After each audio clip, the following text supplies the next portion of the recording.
అన్నా నమస్తే అన్న. నమస్తే అన్న.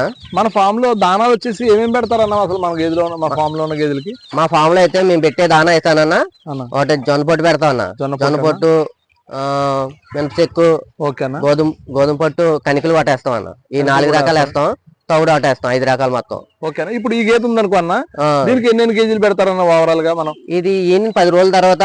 ఓకేనా. ఈయన 10 రోజుల తర్వాత ఫస్ట్ అయితే స్టార్టింగ్ 10 రోజుల తర్వాత రోజుకు 2 కేజీలు, ఫస్ట్ 2 కేజీలు పెడతాం. రెండు పెడతారన్న, సాయంత్రం ఆ తర్వాత మళ్ళీ 2 రోజులు పోయిన తర్వాత 3 కేజీలు పెంచుకుంటాం. పొద్దున్న 3 కేజీలు, సాయంత్రం 3 కేజీలు అలాగే పెడతాం. వాటర్ లో మిక్స్ చేసి పెడతారా? మిక్స్ చేసి పెడతాం. కొంచెం పలసగా ఉండేటట్టుగా, కొద్దిగా పలసగా అంటే బాగా పలసకాకుండా వాటర్ కొద్దిగా కలిపేసి కొద్దిగా గట్టిగా అలా కలిపేసి పెడతారన్న. ఓకేనా. అన్నాల ఫామ్ లో అయితే 3-4 రకాల దానాలు అయితే కలుపుకొని పెట్టడం అయితే జరుగుతుంది. చాలా ఆరోగ్యంగా ఉండి ఎక్కువ పాలు అయితే ఇస్తాను అన్న చెప్పడం జరుగుతుందండి.